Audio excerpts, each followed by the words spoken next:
నమస్తే. ఇన్నాళ్ళు నన్ను సపోర్ట్ చేస్తూ, ఎంకరేజ్ చేస్తూ మీ ప్రేమని నాకు అందిస్తున్న ప్రతి ఒక్కరికి కృతజ్ఞతలు. అలాగే ఈ వీడియో కూడా ఖచ్చితంగా మీకు ఉపయోగపడుతుంది. లైక్, షేర్ అండ్ సబ్స్క్రైబ్ చేసి మీ సపోర్ట్‌ని నాకు అందించండి. అలాగే ఈ వీడియో పట్ల మీకున్న అభిప్రాయాన్ని కామెంట్ సెక్షన్‌లో కామెంట్ చేసి తెలియజేయండి. ఇప్పుడు వీడియోని చూద్దాం. నమస్కారం. అమ్మలగన్న యమ్మ ముగ్గురమ్మల మూలపుటమ్మ అయిన లలితా త్రిపుర సుందరీదేవికి సైన్యాధిపతి మన వారాహి అమ్మవారు. అమ్మవారిని కాదు మనందరినీ కూడా వారాహి అమ్మవారు రక్షిస్తారు. మరి మనకి ఆర్థిక ఇబ్బందులున్నా, భూ వివాదాలున్నా, కోర్టు సమస్యలున్నా వారాహి అమ్మవారి ఆరాధనతో అవన్నీ కూడా పరిష్కరింపబడతాయి. మరి అమ్మవారిని వారాహి అమ్మవారిని పూజించడానికి అత్యంత మహిమాన్వితమైన రోజులు జూలై 6 నుంచి గుప్త నవరాత్రుల రూపంలో మనకి అందుబాటులో ఉన్నాయి. మరి ఆ రోజుల్లో అమ్మవారికి చక్కగా 9 రోజులు హోమాలు, అలాగే త్రిపురాంతకంలో మహాపూర్ణాహుతి చేసుకోబోతున్నాం. వివరాలకి మమ్మల్ని సంప్రదించగలరు. నమస్తే, వెల్కమ్ టు అవర్ ఛానల్. నేను పద్మిని. ప్రస్తుతంతో పాటు ప్రముఖ ఆధ్యాత్మికవేత్త, ప్రముఖ న్యూమరాలజిస్ట్ లక్ష్మీ నరసింహస్వామి ఉపాసకురాలు శ్రీమతి స్రవంతి గారు మనతో పాటు ఉన్నారు. మాట్లాడదాం. నమస్తే అక్క. నమస్తే పద్మిని. అక్క, 25వ తారీఖు చాలా మంగళవారం, చాలా విశిష్టంగా సంకష్టహర చతుర్థి వస్తోంది. కృష్ణ పింగళ సంకష్టహర చతుర్థి పేరెంత బాగుందో. మరి ఈ సంకష్టహర చతుర్థి 25వ తారీఖు న్యూమరాలజిస్ట్ గా డేట్ కున్నటువంటి ప్రాముఖ్యత, అలాగే సంకష్టహర చతుర్థి అంటే ప్రతిసారి కూడా మీరు చెప్తూ ఉన్నారు ఎలా చేసుకోవాలి, చక్కటి స్విచ్ వర్డ్ రూపంలో కూడా తెలియజేస్తున్నారు. అలాగే ఆ రోజు చంద్రోదయం రాత్రి 10 గంటలకు అవుతుంది. అయినప్పటికీ మనం ఆ రోజే చేసుకోవాలి, ఎందుకంటే మర్నాడు చవితి వెళ్ళిపోతుంది కాబట్టి. అంతే కదా. సో ఇవన్నీ ఒకసారి. అలాగే ఆ రోజు శ్రవణ నక్షత్రం కూడా ఉంది, చంద్రుడి నక్షత్రం. భలే బ్యూటిఫుల్ గా వస్తోంది డే. ఒక్కసారి వీటి గురించి తప్పకుండా చెప్తాను పద్మిని. అయితే ఈ సంకటహర చతుర్థికి ఒక్కొక్క సంకటహర అంటే నెలలో వచ్చే ప్రతి సంకటహర చతుర్థికి ఒక పేరు ఉంటుంది అనమాట. అయితే మంగళవారం నాడు వచ్చే సంకటహర చతుర్థిని అంగారక సంకటహర చతుర్థి అని, లేకపోతే అంగారక చతుర్థి అని అంటారు. అయితే ఎందుకు మంగళవారం వచ్చిన చతుర్థిని మనం ఎందుకు చేసుకోవాలి అని అంటే గనక, అంగారకుడు అంటే మార్స్, అంటే కుజుడు. కుజుడికి చాలా ప్రత్యేకమైన ఆశీర్వాదం ఉంది గణేశుడితో అనమాట. విఘ్నేశ్వరుడు చాలా ప్రత్యేకంగా ఆశీర్వదించాడుట కుజుడిని. కాబట్టి కుజుడు కలిసిన చతుర్థి రోజు గనక మనం చేసుకుంటే అటు కుజగ్రహం అనుకూలిస్తుంది మనకి, అలాగే అంటే ఆయన బ్లెస్సింగ్స్ ఉంటాయి, ఆయన ఆశీర్వాదం ఉంటుంది, అలాగే విఘ్నేశ్వరుని ఆశీర్వాదం కూడా ఉంటుంది అని అంగారక చతుర్థిని తప్పకుండా చేసుకోవాలి అని చెప్తారన్నమాట. అయితే ఇక్కడ మనం వచ్చేసరికి కృష్ణ పింగళ అంగారక చతుర్థి అని చదువుకున్నాం మనం. కృష్ణ పింగళ అంగారక చతుర్థి నాడు స్వామికి ఇక పట్టాభిషిక్తుడిని చెయ్యాలి అని చెప్పిన నిర్ణయం తీసుకోవడం జరిగిందిట. ఎవరిని? విఘ్నేశ్వరుడు. అంటే గణాలకి అధినాయకుడుగా చెయ్యాలి అనేది ఆ రోజే నిర్ణయం తీసుకోవడం జరిగింది. కాబట్టి అంటే ముందు ఎవ్వరికి అంటే మిగతా దేవతలకి ఏమున్నా కానీ మనుషులుగా మనకి మాత్రం విఘ్నేశ్వరుడి ఆశీస్సులు తప్పకుండా లభించాలి పద్మిని. ఎందుకంటే ఏ పనన్నా మొదలు పెడుతున్నాము అని అంటే ఆటంకం రాకుండా ఉండాలి, ఎటువంటి విఘ్నం లేకుండా మనకి ముందుకు వెళ్ళిపోవాలి. సక్సెస్ కి మారు పేరు మన వినాయకుడు అనమాట. మన పిల్లలు మాట వినాలి, మన పిల్లలు బుద్ధిగా ఉండాలి అని అంటే వినాయకుడు అనుజ్ఞ ఉండాలి, ఆయన ఆశీర్వాదం తప్పకుండా ఉండాలి. కాబట్టి అలా గణనాయకుడిని చెయ్యాలి అన్న ఉద్దేశం కూడా ఆ ఈశ్వరుడికి కేవలం మన వల్లనే. ఆయనకి ఏ ఆధిపత్యం ఇస్తే ఏముంది, మన కోసమే ఆయనకి ఆధిపత్యాన్ని ఇచ్చారు అని చెప్పి ఖచ్చితంగా మనం నమ్మాలి, అలానే మనం కొలుచుకోవాలన్నమాట. అయితే ఇక్కడ కృష్ణ పింగళ అంగారక చతుర్థి అనే పేరు ఎందుకు వచ్చింది అంటే, స్వామివారు భూమి మీద ఉన్నవన్నిటిని కూడా భూమిని రక్షించడం అనేది ఆ రోజు డెసిషన్ తీసుకున్నారు. కాబట్టి భూమిని రక్షించేది కూడా ఆయనదే కదా. అలాగే కృష్ణ పింగళ అంటే ఏంటంటే కృష్ణుడి కలర్ ఏమని ఉంటుంది, నీలి మేఘంలో ఉంటుంది. అలాగే పింగళము అని అంటే భూమి నుంచి ధూళి వస్తుంది చూసావా. అంటే నువ్వు చూడు, భూమి నుంచి ధూళి అని అంటే మనం గోవులు నడుచుకుంటూ వెళ్ళాయనుకో, గోధూళి రంగు అనేది ఆ రంగు అనేది సంతరించుకుంటుంది. అంటే అలా ధూళి గనక మనం వెళ్తూ ఉంటే ఆ స్మోక్ పొగకు ఏ రంగు అయితే ఉంటుందో ఆ నీలం వర్ణము ఈ ధూళి వర్ణము కలిపి విఘ్నేశ్వరుడు ఉంటారు ఆ రోజు. చాలా అందంగా ఉంటాడు అయితే. అంటే ఒక బ్రౌన్ టెక్స్చర్ అండ్ బ్లూ, మంచి కాంబినేషన్. కృష్ణ పింగళం అని అంటే అదే అంత కామ్. ఎందుకనంటే అలా అంటే భూమి ఆకాశాలలో ఎక్కడున్నా ఎటువంటి పరిస్థితులైనా కూడా రక్షించగలుగుతారు స్వామి మనని అని అర్థం. అలా కృష్ణ పింగళ చతుర్థి అంగారక చతుర్థిగా రావడం అనేది చాలా అదృష్టం.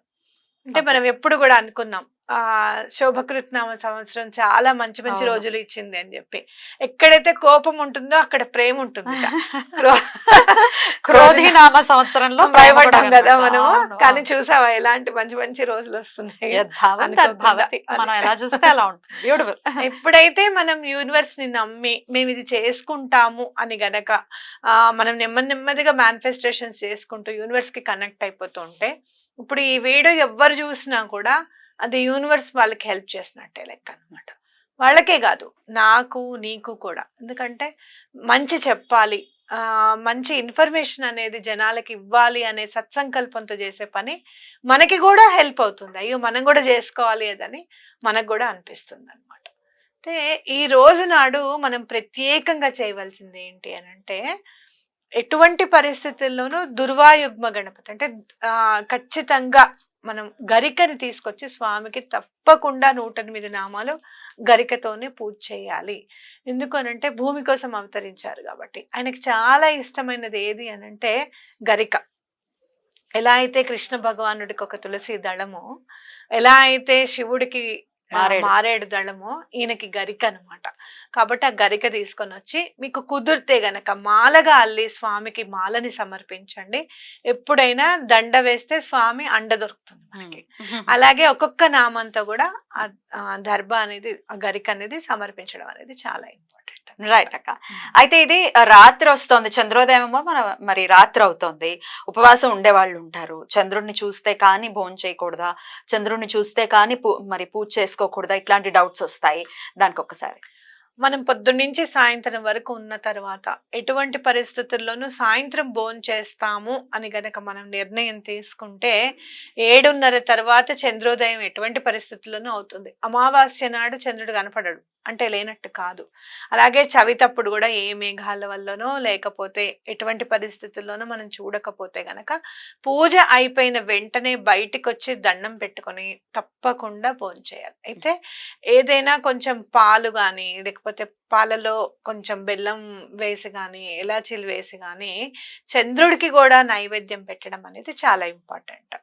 అక్కడ స్వామి కనపడినా కనపడకపోయినా, చాలా వర్షం పడుతుంది అనుకో, ఒక్కొక్కసారి చంద్రుడు కనపడడు అవునా. అందులో పౌర్ణమి వెళ్ళిపోయిన తర్వాత చంద్రుడు కదా, కాబట్టి అక్కడే ఉన్నాడు స్వామి అనుకొని అక్కడ బయట ఆరుబయట చక్కగా ఆయనకి చూపించి, అప్పటికే ఇట్లా చూపించేసి అట్లా తీసుకెళ్ళిపోదాం కాదు, ఉంచండి. అంతగా అంటే ఓర్వాకిలుగా కొంచెం మూతేసి ఉంచండి.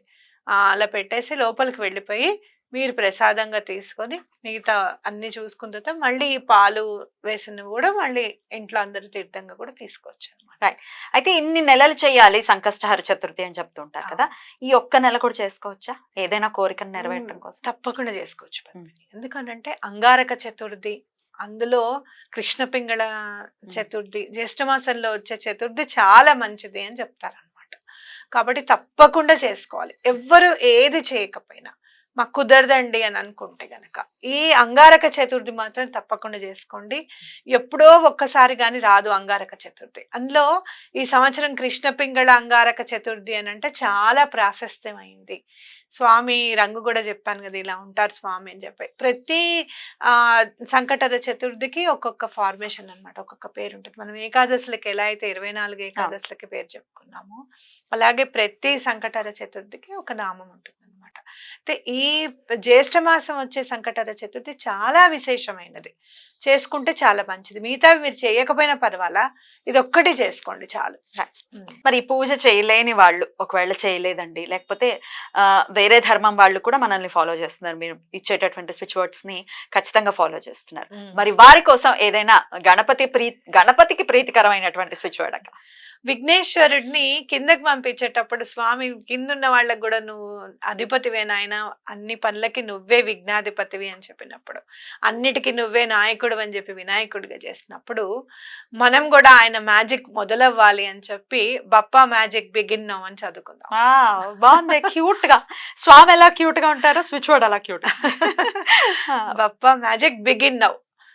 మీకు ఆర్థిక ఇబ్బందులు ఏమైనా ఉన్నా, లేదు అంటే గనక భూ వివాదాలు ఏమైనా ఉన్నాయి, ఇంట్లో సరిగ్గా మాట ఒక్కటి లేదండి, మాది మంచి మాటే కాదు అసలు, అందరూ ఒకటంటే ఒక దారిలో వెళ్తూ ఉన్నారు అనుకుంటే గనక, ఎటువంటి పరిస్థితుల్లోనూ మ్యారేజ్ అవ్వట్లేదు అనుకుంటే గనక, దానికి కుజుడు చాలా ఇంపార్టెంట్. మన ఉన్న నవగ్రహాల్లో స్వామి అందరికీ సమానంగా అన్ని పనుల్లోనూ పంచారని చెప్పుకోవచ్చు భగవంతుడు. నువ్వు చూడు, కుజుడికి చూస్తే అమ్మో కుజుడు బాగాలేకపోతే అప్పులవుతాయండి, పెళ్ళిళ్ళు సరిగ్గా అవ్వవండి, నిలబడవండి, వైవాహిక జీవితాలు బాగుండవండి, గొడవలు అవుతాయండి ఇంట్లో, పిల్లలు పిల్లలు పుట్టరు. పిల్లలు వల్ల పిల్లలు పుట్టకపోవడము, లేకపోతే మాట వినకపోవడము, ఇలాంటివన్నీ ఉంటాయండి అని చెప్తారు. అవును. అట్లే రాహు కూడా మనం ఇంచుమించు అన్ని మొత్తం మాయే. సమానంగానే ఉంటాయి. అవును అవును. అట్లా కాకపోతే ఏంటంటే కుజుడికి మనం గనక మనం దండం పెట్టుకుంటే ఆయన భౌముడు అంటే భూమి పుత్రుడు.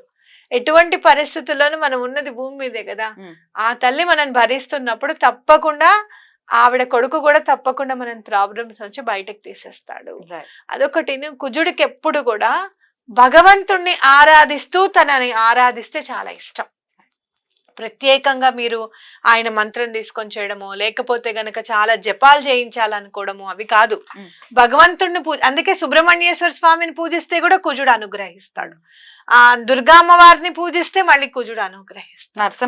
నరసింహస్వామిని పూజిస్తే కుజుడు అనుగ్రహిస్తాడు. అలా భగవంతుడి, అలాగే మన వినాయకుడు కూడా భగవంతుడిని పూజిస్తూ ఆయనను పూజిస్తే గనక అనుగ్రహం అనేది చాలా మెండుగా ఉంటుంది అనమాట. కాబట్టి తప్పకుండా మనం ఎవరెవరైనా ఈ ప్రాబ్లమ్స్ ఉంటే తప్పకుండా చేసుకోండి. స్విచ్ బోర్డ్ ఎన్నిసార్లు చదవమంటారు అక్క? 108 times. ఎందుకంటే మనం భగవంతుడిని పూజిస్తున్నాం కాబట్టి. ఇక్కడ మేనిఫెస్టేషన్ నెంబర్ కంటే కూడా 108 అనేది చాలా ప్రాశస్తమైంది, అనంతంగా చదివినట్టు ఉంటుంది అనమాట. 108 చదివితే అనంతము అని కూడా. కాబట్టి అలా 108 సార్లు చదువుకుందాం. Bappa magic begin now. జై బోలో గణేష్ మహారాజ్ కి జై. చాలా బ్యూటిఫుల్ గా ఎక్స్ప్లెయిన్ చేశారు. చాలా స్పెషల్ గా వస్తుంది కాబట్టి మన వాళ్ళందరూ కూడా యూటిలైజ్ చేసుకోవాలి బ్యూటిఫుల్ డే అని మనస్ఫూర్తిగా తెలియజేస్తూ థ్యాంక్ యూ. ఒక్క విషయము, మనము పౌర్ణమి నాడు ఏరువాక పౌర్ణమి కాబట్టి నవధాన్యాలు వేసి నీళ్లు జల్లుతూ ఉండండి అని చెప్పాం. ఏదైనా ఒక చిన్న మొక్క ఏదైనా వచ్చినా, మొలక వచ్చినా కూడా దాన్ని తీసేయకండి, అది స్వామికి చూపించండి. నాయన బాగుంది. రైట్ అక్క, thank you so very much. నమస్తే.